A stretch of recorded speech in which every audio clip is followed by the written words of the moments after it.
We are live. We can take a moment to share and like and get some people in the room. Happy Thursday. Back to our regular Thursdays this month of July. Shared. Share. Done. Let's see. Everyone always beats me to that. Boom. Yay, we alive. Let's see, we're getting some people in the room coming in. Come on in. Come on in. Hey, Afton. Yes. Happy Thursday. A new month. I was ready for a new month. I don't know about you, Josh. This was a tough one. Yes. Yes, but I was ready for a new month. Like Yeah. June 30th, I was like, Yeah. come on, July. There is something about that where it just feels like even something as artificial as a new date, just something to kind of take a breath and have an opportunity to take a step forward. This was a tough one. Exactly. With all the things that we've learned and experienced and had to unpack and then start to pick up the pieces like when you have kids, so it's like toys everywhere. And slowly but surely we pick up one and figure out how to put it together with something else and, start to clean the house, right? Yeah. Let's do that. Let's do that. Let's try and do that. Hi, let's see. Patrice, thank you with my fan. I had to get fancy for these administrators, honey. You gotta come dressed up. Man. I'm so sorry. I should have gone fancier. Sorry. No, that's okay. No, that's okay. Randall. You look amazing though. Thank you. I was like, I'm gonna make this show an event, at least for myself. You know what I mean? Well, you really did that. I mean, I have to say, I'm so impressed at what you put together. I've been watching it from the beginning, and you have such an unbelievable talent with getting people to talk about themselves in a way that feels so kind of natural and open and honest. And I think you're magical, and I think you could really do a lot with this forum. You could do whatever you wanted, podcast, television, whatever you ended up deciding, you really could. Thank you. Television is interesting. Yes, we're going to put that in the universe. Yes, put that in the universe. Yeah, and Oprah needs it, right? Hello, we need the worldwide exposure of being like normal people with talents, doing things, good things. But you can't stop singing. Oh my God, no. What I tell you, I got more performances in this throat, honey. From that and on top of, right. television. Right. That's good. That's good. That sounds good to me. I like it. Yes. Hey, Kenneth Overton, Alex Fletcher, Deagle, Adam Deagle. Oh, yes, Matt. How are you? Nicole Heaston. All right. Michelle Wells, one of my Philly sisters. So, Josh Winograde, thank you for coming on Convos. Such a pleasure. Yes. So tell us about yourself, where you're from, how you got started. Oh, yes, honey. I'm drinking. Yes, cheers. Cheers. Cheers. Red wine tonight. So can I go back? I'll go all the way back. All the way back. I was born in LA, and I lived here all the way through high school. And in high school, I knew that I wanted to be a famous Broadway actor. And so I joined all of the various kind of performing arts groups, dance, acting, and choir. And it was in choir where a teacher said to me, my voice was louder and more distinctive than a lot of other voices in the room, and I should consider classical voice lessons in addition to the musical theater ones I was already taking. Mm-hmm. And So then I was taking a summer school class that was a combined high school college class at UCLA, and there was an exchange student. This is the summer after ninth grade. There was an exchange student from Tokyo who was spending a year in Los Angeles, and she said, "Oh," I told her I had just started taking classical voice lessons, and she said, "Have you ever heard of Kathleen Battle?"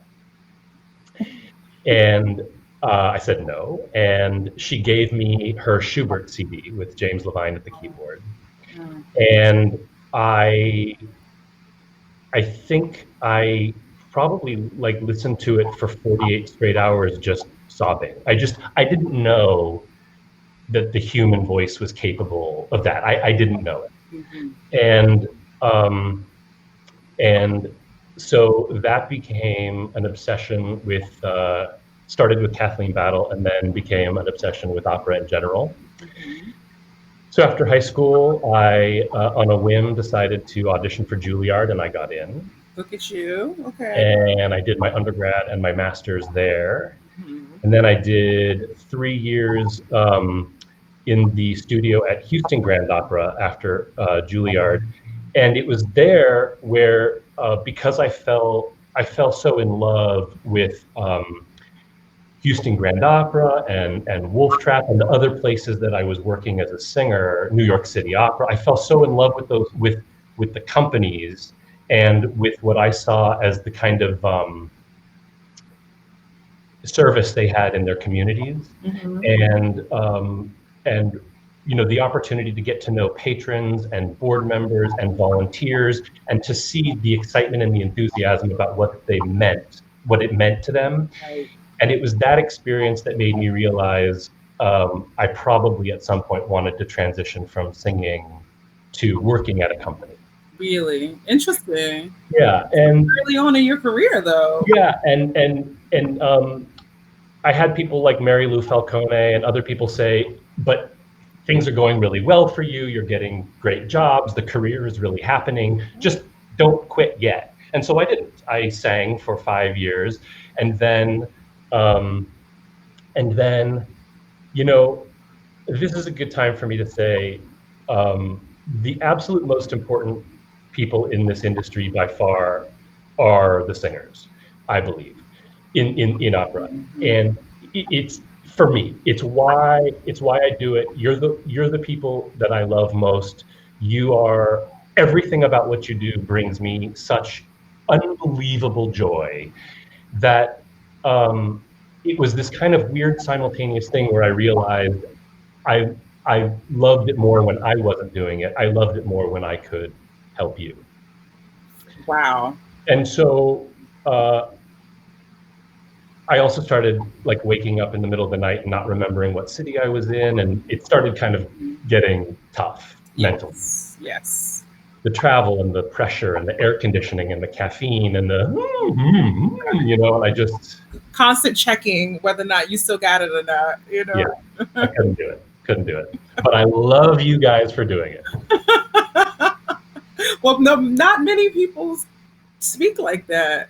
Often, singers always feel, as you know, because you've been on that side, as the bottom of the totem pole, like the least important in the ring. But if there was no singing, we would be orchestral. Well, Or here's a funny thing I always think about is there's a line, I'm probably butchering it, but there's a line in that movie Shakespeare in Love where the male actor who plays the female nurse is being interviewed by a journalist, and he says something about, so I hear about this new play Shakespeare's writing called Romeo and Juliet. What's it about? And the actor says, well, there's this nurse, right? And what I love so much about that is that you can tell any story you want by saying that you're the lead character. But the only people in opera that can say that are the singers. the same. If someone were to say, what is this art form? The only people who can say, well, there are these singers are the singers. That's it. That's it. That's So for me, right. No, it's true. Often we have to remind ourselves, through all of the rough parts, why you sang in the first place, right? Why you decided to do this, and hold on to that, and that your voice, not your voice, but your voice is just as important as your voice. Absolutely, absolutely. It And is. so then I was really lucky. I got a few jobs while I was still singing, and I was able to slowly cancel the singing jobs as I became more and more confident that I loved the admin jobs more. I One of the first things I did as a singer still is I created a program at Wolf Trap called the Wolf Trap Opera Studio, and I ran it for 2 years. Oh. And it was that experience that led me to realize that should an opportunity present itself full time, I was prepared to quit all of the rest of my singing jobs. And that did come when LA Opera started its young artist program. Oh, okay. That's where you started. So that's when I quit all of the rest of my singing gigs, and I went to the dark side full time. Yes, that's what we call it on the other side. So, what kind of roles did you sing as a singer? You know what I wanted to do. Sorry, what was that? You were a bass. I was a bass baritone, yeah, and I had these dreams of like uh, eventually going into the Wagner and Verdi stuff, but in reality, it was always going to be Mozart and Handel, and maybe Faust Mephistopheles, and some of that. But it was I think I loved the things that I sang. Um, Sometimes I wonder what would have happened if I had done it a little bit longer, but I'm but sure. I'm really happy with what happened. So Yeah. Do you feel like when you're like in the theater and it's, tech week, and you're, as an administrator, a lot of people don't know that the team is in the house, watching the production as it goes from the room to the stage. And like, do you get that tingly feeling ever?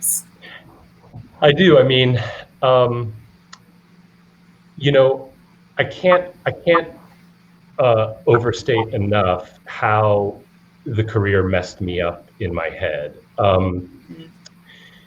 You know, I always knew that I wanted a family. My husband and I had met when we were very young. We've been together for 26 years now. We met when we were teenagers. Wow.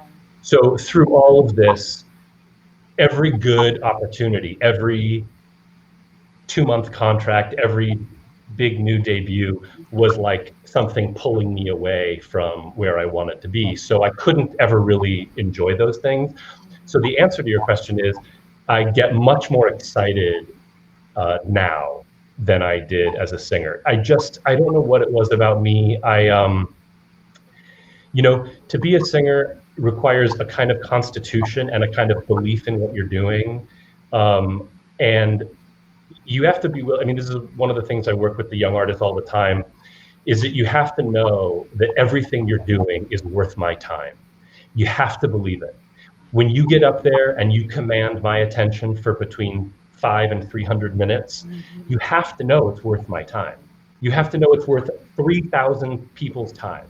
And if you don't fully believe it is worth all of your time to be watching and listening to me right now, then I think you can go crazy. And I think at the end of the day, that may have been the thing I was missing. Mm, mm. Yeah, I'm glad you spoke about that. I'm glad you spoke about mental health. I'm glad you spoke about the constitution that you need, you need to do this career. Like my husband and I, we grew up together in Philly. We were childhood sweethearts and we were on again, off again. But it kills me to leave home.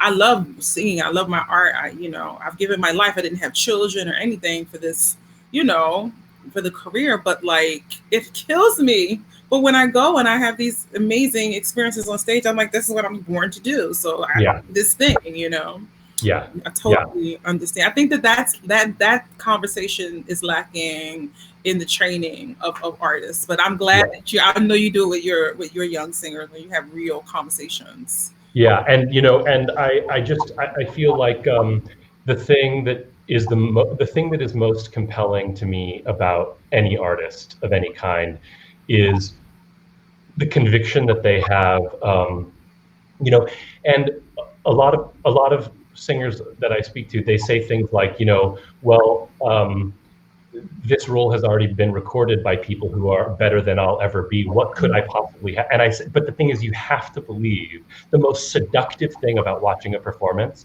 is that that person believes they are saying something new in a role that's been recorded 742,000 times. That person on that stage has something new that no one else has thought of. And when you look at all the really great singers, and, you know, Leontine, Renee, the one thing that Maria, the thing that, and there are not just sopranos, but those are the three first that came into my head. The one thing that they have, no matter what they ever did, is they did it in a way that said, you may have thought you knew how this went. This is how this goes. You know what I mean? Yes. And that's so compelling. And you have that, you know, I don't have that. And that's the thing, that all those nights when you're away from your husband and it feels crappy and, you know, and all these things, the one thing is you say, but I have this show tomorrow and I have to say something. I have something I have to say. Yes. Always rest on that you have something to say. Well, some singers, they just say, well, I stopped singing because I didn't have anything else to say. You know, it was done. But and they should. Yeah, exactly. Because it's too hard. It's too hard. Oh my God. My teacher, Sherry Greenewald, I mean, you know, she hit it hard. And she was from a time where it was hustle, you know, different time. But she's always like, you gotta have something to say. You gotta keep pushing, you know, in that way.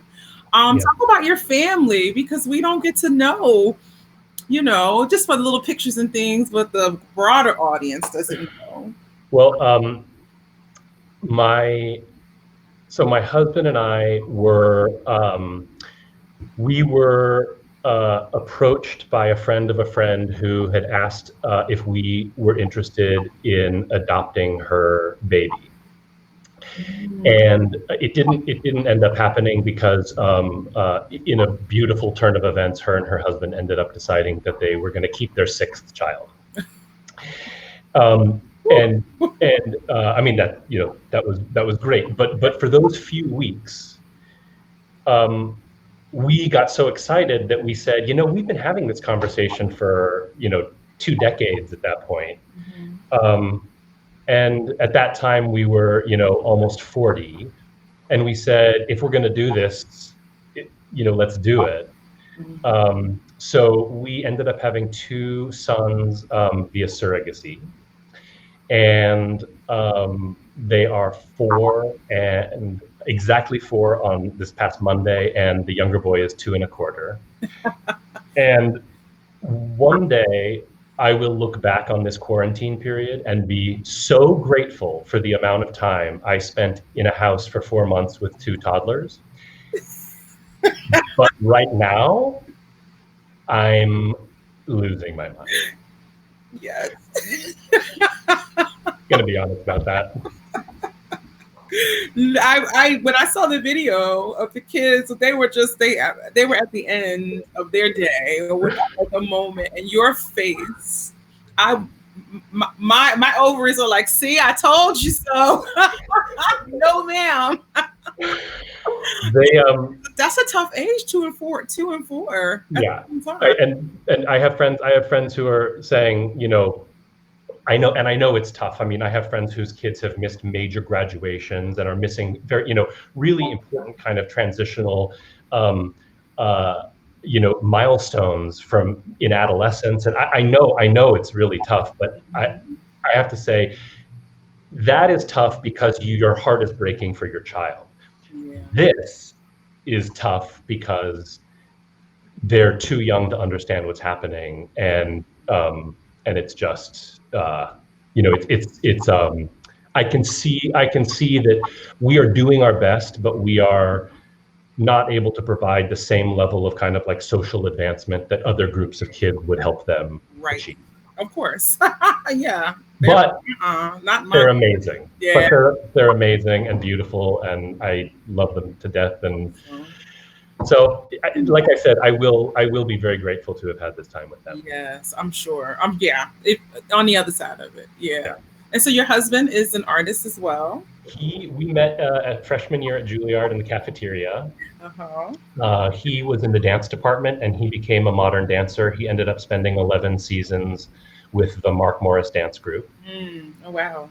And then he decided at 35 that he could either dance until his body really fell apart or he could kind of quit while he was still feeling great. So he went into fashion design and he was immediately cast on Project Runway. Yes. And so right out of fashion school, he went on Project Runway and had a total blast and did really well. He didn't win, but he did really well. Oh yeah, we were all rooting for him, you know. That's amazing. And then, you know, interestingly enough, I think we should have predicted this, but it was a complete surprise to us that the combination of his background as a dancer and his studying of fashion and his experience, very minimal experience as a designer, basically just on that show, that it was going to lead so effortlessly into costume design specifically for ballet, because all of his choreographer friends, Robert Battle, the artistic director of Alvin Ailey, Jessica Lang, who was choreographing for her own company and also for ABT, all these people that Braden, my husband, knew from Juilliard started calling him and saying, could you do costumes for my dance company? So the career became a costuming one. Wow, which is perfect for what you do. Perfect. You know? And also, that's an important point. Network. I mean, I don't think we talk enough now that we're on this side of the age versus some of the younger singers. We don't encourage them. Like the people that you go to school with, the people that you sit next to. I mean, I was in San Francisco when you were in Houston, so we were, you know, we're contemporaries.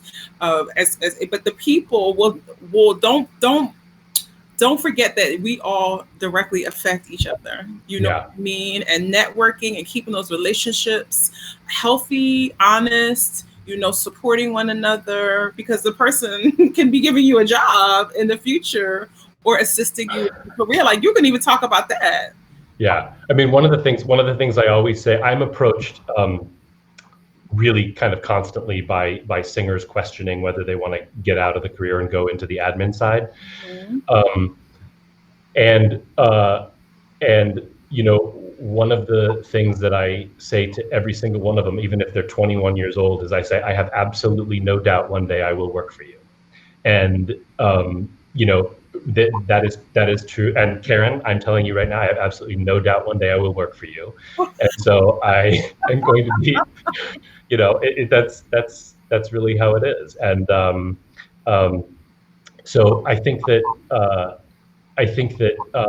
remembering what a small world it is really important. Really important. And we can't stress that enough. It is a small world. And even smaller now that we just have this medium. Yeah. You know? Yeah. Absolutely. I mean, you know, when I think about one of the things that we're all kind of trying to answer for ourselves in this industry, I think, is what place does such an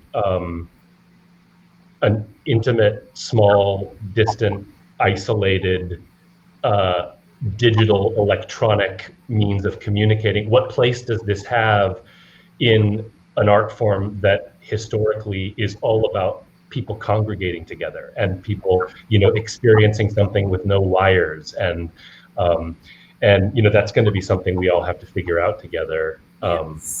You know, and so all of a sudden, speaking of networking and you know, all of a sudden we're seeing, you know, the stars of the universe right now are people who knew how to do social media stuff, you know? Amen. Yes. You know, the fact that you signed me on and that I see both of our faces next to each other, it's like, I didn't know how to do that. Okay, no, listen, I didn't know I could do this. Like I had no idea that I had the skill set. I know I love to talk to people. You know, I'm very connected and close to my friends in this industry, you know, but you just never know. Yeah, well, you know, when the Opera House, when Dorothy Chandler Pavilion closed, and Christopher Kelch, who's the president of LA Opera, had for a very long time been having a conversation about this, about what is the place of digital communication in something that is so non-digital by its nature. Right. And so when the building closed and he basically said, guys, it's like, the eagle has landed, it is time to go. Yeah. So the one thing that I noticed was, the one thing I predicted was that um, everybody was going to immediately kind of go towards their archived digital content. Radio broadcast they had already done, HD broadcast they had already filmed, and I thought people would start putting that up. And so I said, let's focus differently and let's do live performance, because that's the one thing that we don't have right now in isolation. And so it started this living room recital series that has just gone completely bananas for LA Opera. And I think the reason is because, like this, you have a group of people kind of coming together to experience something in real time and be able to comment on it and interact. And that's a thing we're all missing so much. But the point I was trying to make was your point, which is, if you had asked me 4 months ago, like, Josh, how are you going to do a recital from somebody's home? I would just say I have no training in that. I have no experience in that. And so all of a sudden, we're seeing power shifts, and important people are people who knew how to Zoom and Exactly. and all these things. And important artists are ones with without such an ego that, like, singing to a karaoke track in your living room is going to make you freak out. You kind of, so all of a sudden we're seeing, like, people rise to the top of this time that we maybe wouldn't have predicted 4 months ago. Exactly. And so many artists that weren't getting through the track in that way are getting this, spotlight. And that's incredible. It's incredible for the industry, as well. Talk a little bit about your relationship with LA Opera, because you were there and then you left and then you came back. So talk a little bit about that. Oh man. I know you don't have to give all the dirty details, but so I was at LA Opera for 10 really wonderful years. And oh gosh, how do I even tell this story? So have another drink. So Robert Rattray, who had been one of the senior agents at Askenas Holt, had gone to the Met, and it was recommended to him that when Lenore Rosenberg retired, and Lenore had been a mentor of mine for a long time, that when Lenore was retiring, that they look at me for that position. And I was extremely flattered. I mean, the Met, Robert Rattray was calling me, and he was just this giant in this industry, rest in peace, and what an amazing, amazing man. And so at the time, my mother was very, very sick, and through the period of my interviewing for the job, she ended up it ended up becoming very clear that she probably didn't have much more than like a year left. And I decided I couldn't leave LA to be in New York at a time when I only maybe had another year with my mom. And so I turned the job down, and they were incredibly generous in reapproaching me about 9 months later to say, without any undue pressure, has anything changed? And at that point, my mom had passed away, and we had our first son 2 months after my mom passed away. And so I said, you know what? Let's have an adventure. Let's have an adventure. Let's take our baby back to New York City, where we had lived for 14 years and loved, and work at the most, iconic opera house in the world, doing casting.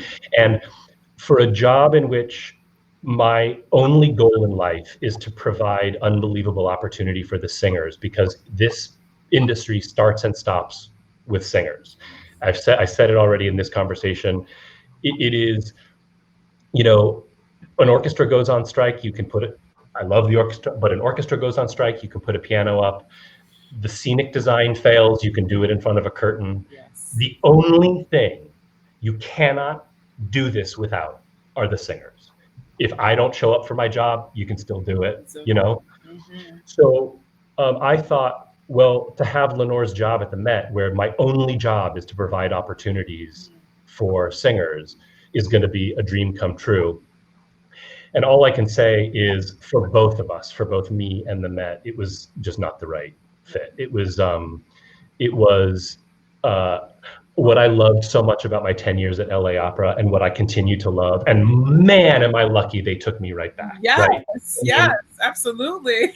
They didn't go, you abandoned us, and now, solo perduta, abbandonada, right? No, none of uh, um, so what I love so much about LA Opera is that um, it has always it has always understood the thing that it has always felt exactly as I did about opera. I mean, it has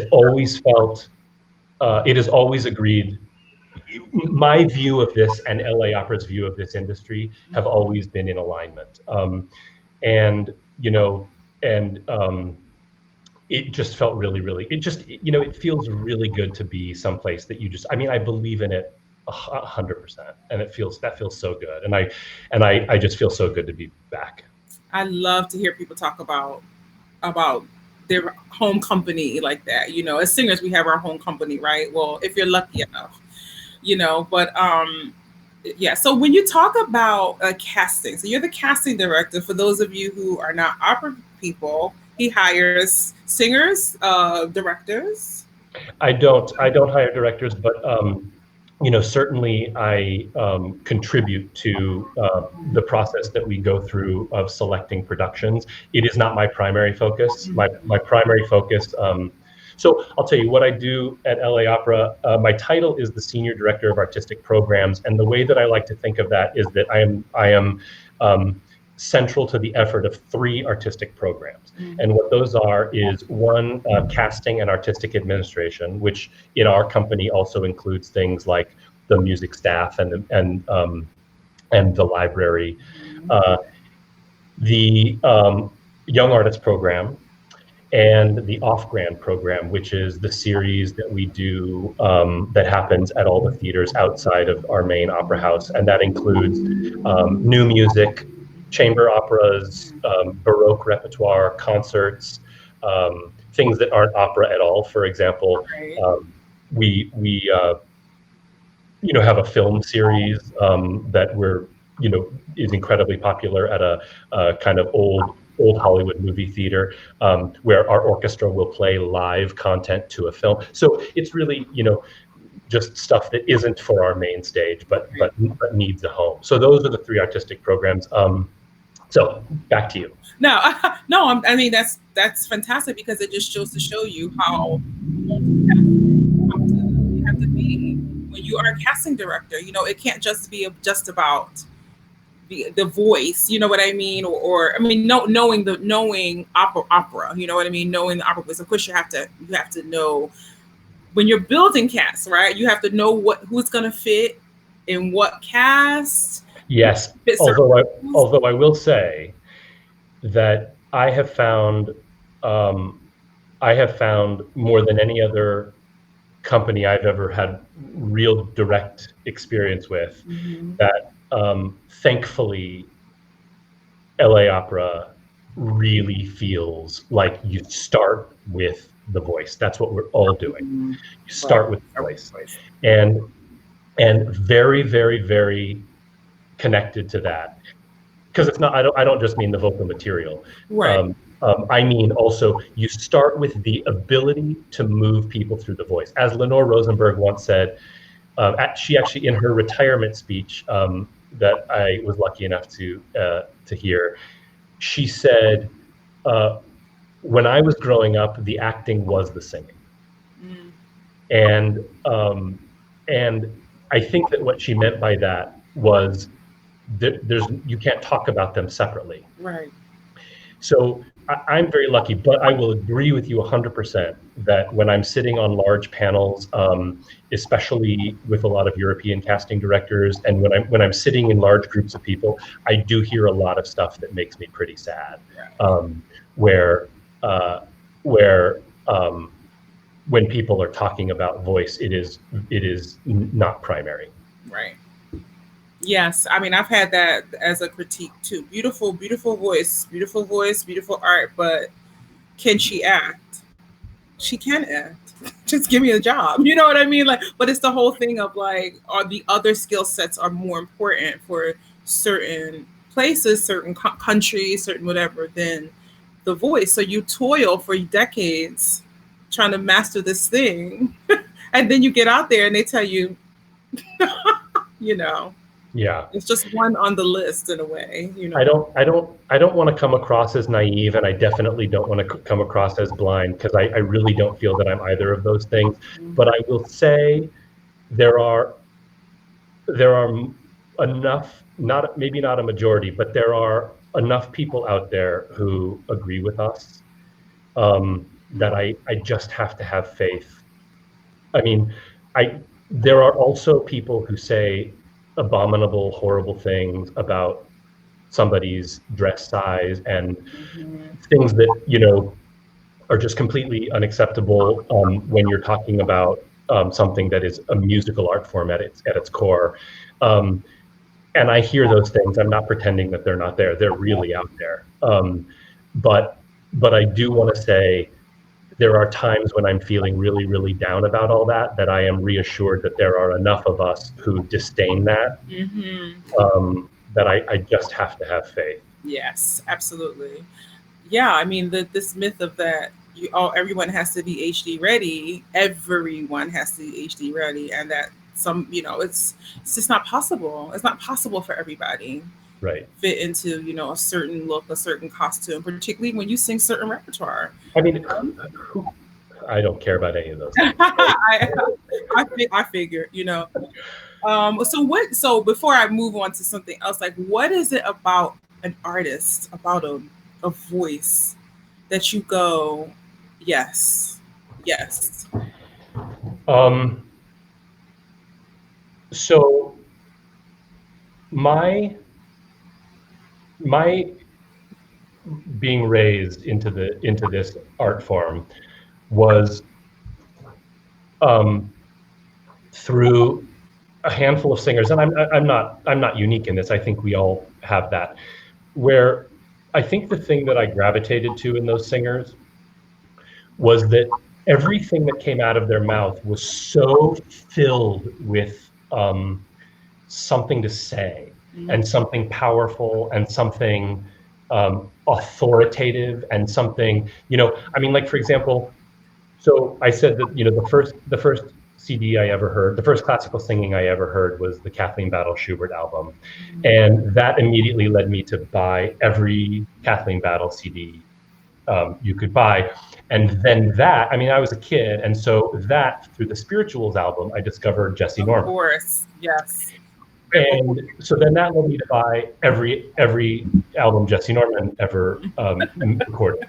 And then through that, I walked into Tower Records in Westwood Village near UCLA, and I said to the guy, this is at a time when, like, everybody that worked at the front desk of Tower Records was able to talk to you about good opera recordings. Yes. And so I said to him, I own all these, recital, CDs, and I just want, my first opera. And he said, your first opera must be The Magic Flute, conducted by Sawallisch, with Etta Moser as the king of the night. Yes. And so my understanding of this art form was that it was 100% about saying something passionately, using singing as the medium. It's and so, to this day, that's what I'm looking for. I'm looking for somebody who can use the colors of their instrument and the quality of their singing and the musicianship. I'm listening for somebody who has the ability to really move you through their singing. Yes. And as we all know, there's a lot of people who don't have that ability. Yes. Working. Sure do. Yes, exactly. Making lots of money, but yeah. It's true. It's true, but yeah, it's the business, right? Yeah, but I mean, I think that ultimately, at the end of the day, there is something about, I've noticed there is something about vocal health that it, the one thing that people always say, when people trying to be pedagogues or whatever, try to say things like, but a baby can scream all day long because as long as it's connected to emotion, it doesn't fry the vocal cords or whatever. I don't know if that's true or not. I have no idea. But the one thing in it that I think probably is true is that I think vocal longevity is connected to it being something you experience with your full body. Yes. When you hear people who are too technical and too tied up and too kind of, I think that contributes to shorter careers. So I think what draws me to singers is just healthy, committed, emotional music making, and a kick-ass voice. Exactly. Cherry on top. Cherry on top. Yeah. Yes, I love that. And I know Kenneth Overton and I were having that conversation this morning about emotional connection frees up the technique, and how when you are connected to what you're doing and what you're saying, it just frees it clears up a lot of issues and things. So absolutely, and I think that one of the things I talk about. One of the things I talk about with the young artists at LA Opera all the time is that the questions that they usually ask are, and I think this is a product of a lot of conservatory training. It's just so much information and so much pressure and whatever. A lot of the questions that they ask are, so this is a great story that is kind of what I mean. We were doing a masterclass at LA Opera with James Conlon, and he was leading the masterclass. And one of the singers got up and was singing like Qui la voce or something like that, and was talking about, I struggle with bel canto style, and I'm unclear as to how to attack a phrase. And James Conlon looked at him and said, "Start with the right notes at the right time." Do you know what I mean? And he wasn't being in any way challenging. He really meant like that's a question for that's like all you're responsible for. And so the thing I tell singers all the time is all you're responsible for right now is getting up there and saying something with this piece you're about to sing that says to me, I have something to say. You will spend the next 6 minutes feeling that this was worth every one of those seconds because of what I have to say. And that's all you're responsible for. And that's enough. That's enough. That's a lot. Yeah, that's a lot. Yeah. So the last time I saw you earlier was during the LA Opera panel. And I have to say, thank you for inviting me to sit on that panel. Thank you for doing it. Of course. I mean, we're called upon and we show up. But what was that conversation like? What's been the conversation on your side of the table for the last literally 5 weeks? Yeah. Well, the conversation is much older than 5 weeks. So if I can start a little bit earlier. Go for it. So we have long been aware of the problem, but I made some bad assumptions, and I'll explain what I mean. For example, there are a lot of, for example, right now, one of the questions that I'm seeing being asked a lot in social media is, if Black people represent 15% of the population, when's the last time you saw an opera with 15% Black people or a young artist program with 15% Black? And I had been feeling, well, if that's the criteria, I'm nailing it. Because the answer to those questions at LA Opera is all the time. But the problem is this. Then I hear Morris Robinson say that he's never taken a cue from a Black conductor, that he's never had staging given to him from a Black director. And all of a sudden I realized we were not nailing it. We were not nailing it, And that sounds incredibly, so here's another example, is that I have been involved in my time at LA Opera and at the Met. I've been involved in probably 6 or 7 opportunities to hire a new person on the artistic staff. Mm-hmm. And we absolutely feel the absence of having Black representation on our staff. We have always felt it, and at every single one of those processes, we did not get a single application from a Black person interested, either a former singer or an administrator interested in coming to. And so, but when I heard that panel, so that's the conversation from before 5 weeks ago. But what the panel really made me realize is, then Josh, get your ass out and find them, Mm-hmm. and tell them that there's a job waiting for them. Yes. You know, Yeah. like, you know, for example, if you were a young Black student at a graduate program studying business, Mm-hmm. how would you even know that there's a valid path for you in opera if the only thing I'm doing is putting a job description up on Opera America or one of those places, which is an amazing place, but like, I didn't go out into the USC or UCLA business schools to say, like, can I meet your students? Can I introduce myself? Can I tell them, I mean, you won't make any money in my business, but I'd love you to come into it, Right.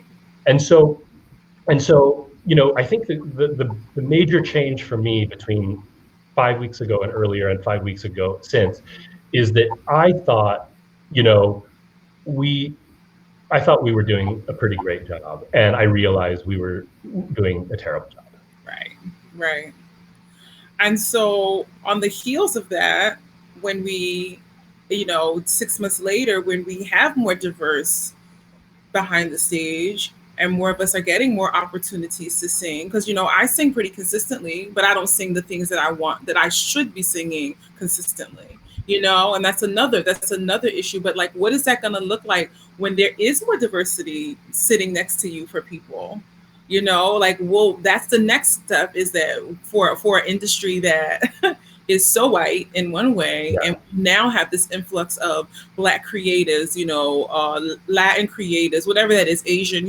Matthew Ozawa and I are pretty cool now. We, since this whole pandemic, we've like gotten closer, but like, he's the only Asian director working at that level. And like, what is it going to look like when there are more? Like, people have to understand that's the next step, is following through with protecting people from, and also helping people through having more people who don't look like them in the space.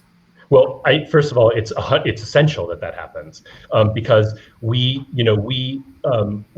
there's a separation here. We at LA Opera, and I want to say this because I really believe it, we have always been so committed to being of service to our community, but we completely, I mean, how can we be of service to our community if we don't look like our community? Yes. We have always made sure that what everybody sees on stage looks like the community. We have been very good at that, Yes, but that's not enough, because then you hear, like I said, then you hear Morris and Larry, like Larry, for example, on that panel, he was talking about the makeup that was used in the production, which to everybody else in the audience felt like we're making the entire thing look like a black and white film. And he looked amazing. Mm-hmm. But like, oh my God, he's right. Like, that's awful. Like, we didn't mean to paint him white. Right. But like, what were we thinking? Do you know what I mean? Right, yeah. And Janai Pruger, same thing in that show. And then I hear Morris, talking about having walked into I've been friends with Morris. I was on the phone with him today, and he said, "Do you remember we used to compete for the same jobs?" Which I always lost,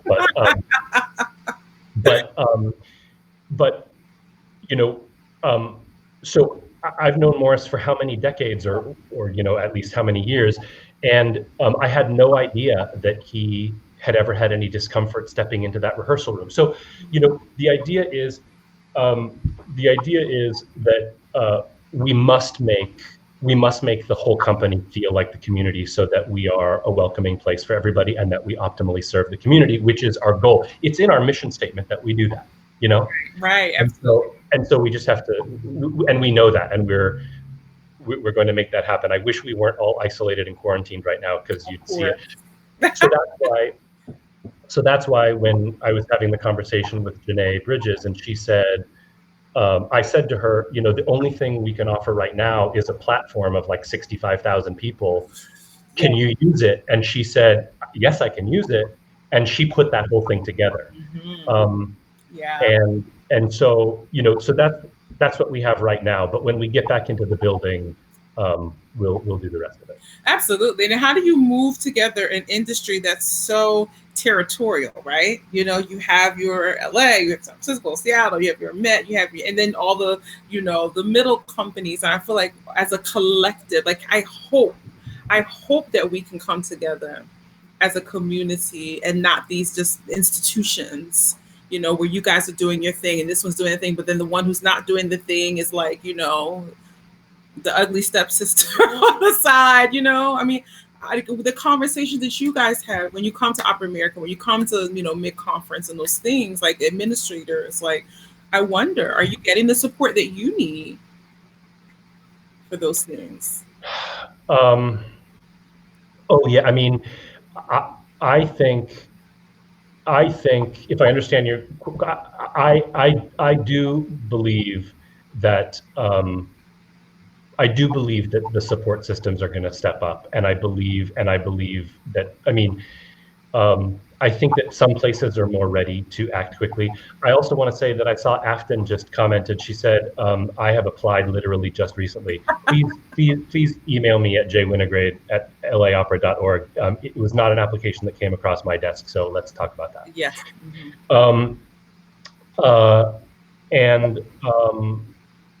You know, so look, I'm optimistic, but I'm also kind of heartbroken, and I think that you know, at LA Opera we are all feeling that way. We're all feeling embarrassed and devastated and heartbroken, and also optimistic. Absolutely, yeah.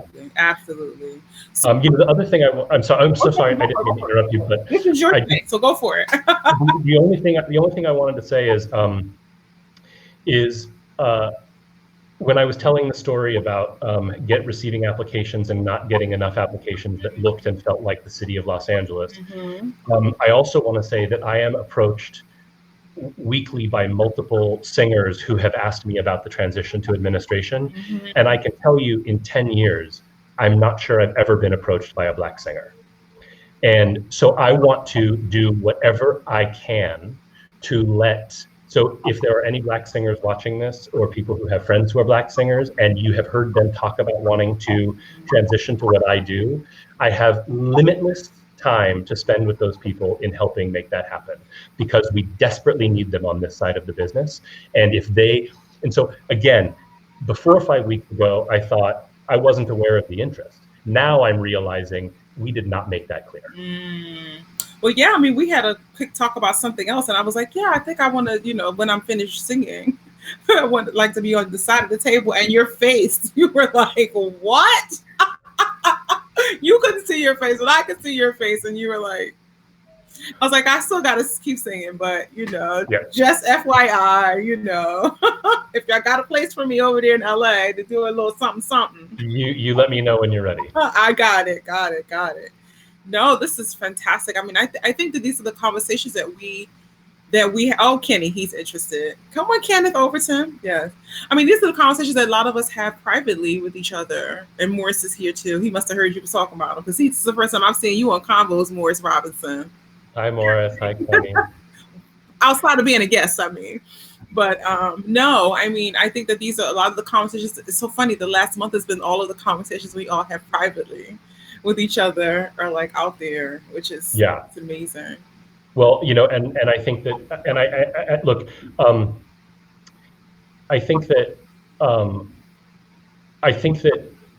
one of the things that I tried to be very, very sensitive about is that I want to make it very clear that nobody has an obligation to explain or teach me anything.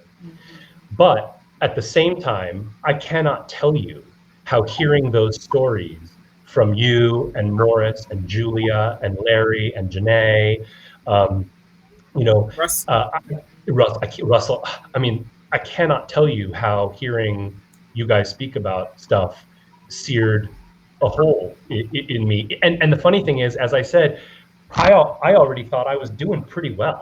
You know, I thought we were doing pretty great. Yeah, You your know, stages look very much like they should. but hearing those stories, so you know, I just want to say thank you for having the conversations publicly, even though they're exhausting and that they do, and that it should not be your job. I just want to say thank you for doing it, because those conversations changed my life. Wow, that's big, Josh. That is big. I could Yeah, tell when I logged in.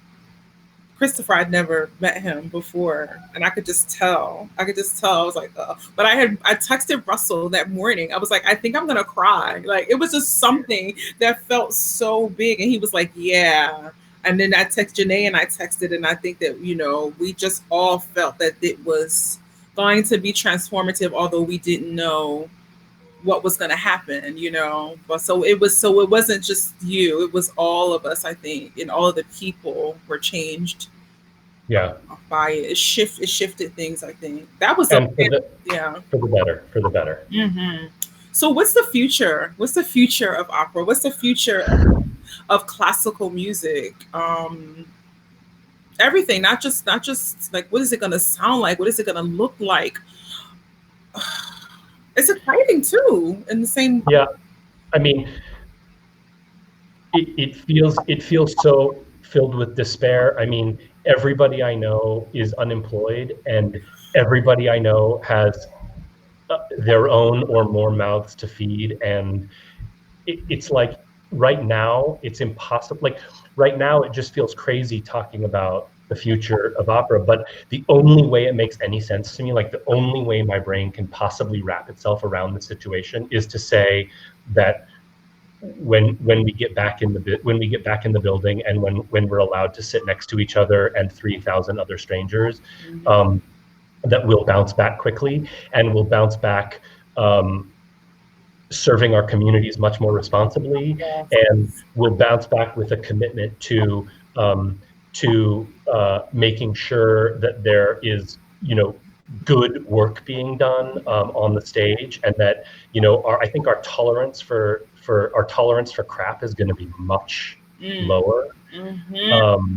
And projects of Wim and Whimsy and projects of one person's fancy, I think, are probably going to be replaced by projects that are as optimally impactful as possible, both in subject matter and music making. And I know I sound naive and foolish, but I have to just believe that the future is going to be better than the past, for opera. Absolutely. But then at the same time, I think that it may take some companies closing between now and then, and I think it may, and that's just it's horrible to think about, but I think it may just have to be what happens. Absolutely. I mean, I had a talk with a young singer today. Well, she's not young. She's young in her experience, but not young in her age. And I had to tell her some hard truths, but at the same time, the playing field is level. So you can kind of, if you work really hard and really, if not effective, efficient, you can make a way for yourself. Because I said, listen, the people, when it opens back up, the people that companies know are going to get a job. The people who have been waiting in the waiting area, for those who don't come back to Siggy, they'll be able to, the kids waiting in the waiting area will be able to come through. And then there'll be other people where it won't happen right away. But that still doesn't negate the fact that it may be an opportunity for you, but you got to be ready, Yeah, absolutely. I mean, let's hope there are those opportunities waiting. Yeah, we have to keep hopeful. I mean, because like I can't be a barista at Starbucks. Like I gotta sing. No, but look at like the stuff that you're doing, the projects that you've been talking to me about. I mean, they're so entrepreneurial and they're so interesting, and you're gonna. I mean, you're going to find a way to do them no matter what the future of the industry looks like. And so in a way, I think that this is like on artists to determine the future of this in a way that artists have traditionally, at least I know that from having been told by a lot of singers that they feel like the lowest part of the totem pole or the least powerful entity in the building.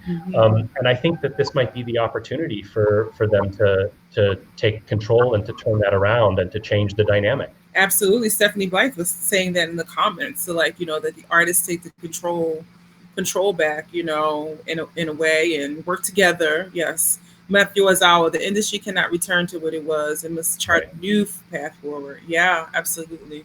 Absolutely. I mean, we talked about so much stuff. Oh my God, I got all my notes and everything. As you can see, I really hate talking about myself. So. I know. No, I mean, listen, these are the conversations that we would have if we were together, having cocktails or whatever. But is there something else that you want to say to the people? I mean, what I want to say is to you, which is, this is so wonderful, and you're a magic personality and an incredible singer, and I could see you doing something really, really huge with this platform specifically, in addition to your singing, and I think you should pursue those.